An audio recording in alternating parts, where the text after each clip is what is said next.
네, 검찰은 긴장감에 휩싸여 있습니다. 이에 앞서서는 법무장관 대행이었던 이창재 법무차관도 사의를 표명했습니다. 법조 취재하는 조용성 기자 나오십시오. 네, 사입입니다. 네, 지금 검찰의 분위기는 어떻습니까? 네, 검찰 쪽은 예상하지 못했던 깜짝 인사에 당혹감을 감추지 못하는 분위기입니다. 특히 전임자였던 이영렬 지검장보다 연수원 기수가 5기수가 내려간 파격적인 인사에 놀라움을 감추지 못하고 있습니다. 윤석열 신임 서울중앙지검장은 점심시간에 기자들과 만나 벅찬 직책을 맡게 돼 고민이 깊다며 임명소감을 밝혔습니다. 또 검찰개혁 문제에 대해선 언급할 문제가 아니라며 즉답을 피했지만 맡은 일에 대해 최선을 다하고 잘할 수 있도록 깊이 고민해보겠다고 덧붙였습니다.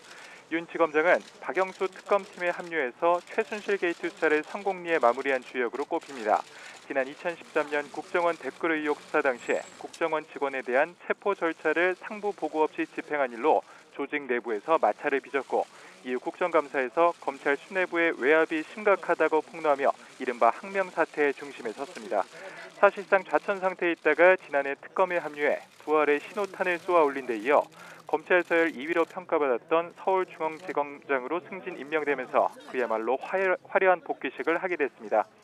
법무부 장관이나 검찰총장 역시 개혁적인 인사들이 배치될 가능성이 큰 상태이기 때문에 검찰은 인적 쇄신을 넘어 본격적인 개혁의 중심에 서게 될 전망입니다.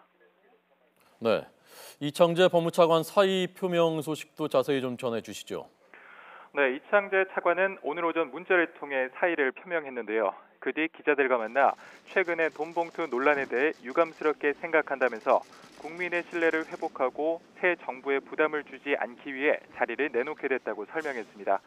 이로써 법무부는 장관과 차관이 동시에 공백인 초유의 사태를 맡게 됐습니다. 네, 자 이영렬, 안태근 검사에 대한 감찰은 지금 어떻게 진행되고 있습니까?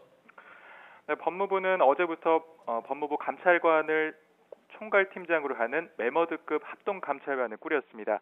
법무부와 대검찰청 감찰팀으로 나눠 각각 소속 관계자들에 대한 의혹을 조사하게 되는데요.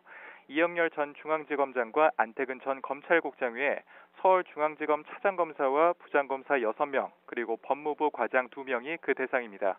먼저 감찰반은 당시 만찬 참석자 10명 전원에게 저녁 자리에 참석하게 된 경위와 오간 대화 등 사실관계에 대해서 경위서를 요구했습니다. 감찰 대상이 된 대상자들이 국정농단 사건의 공소유지 핵심 인력이기 때문에 재판 준비에 차질이 빚어질 수도 있는 것이라는 우려가 나오기도 하는데요. 감찰반은 공소유지 등 일상 업무에 차질이 없도록 조사를 진행할 방침입니다. 지금까지 사이부에서 YTN 조용성입니다.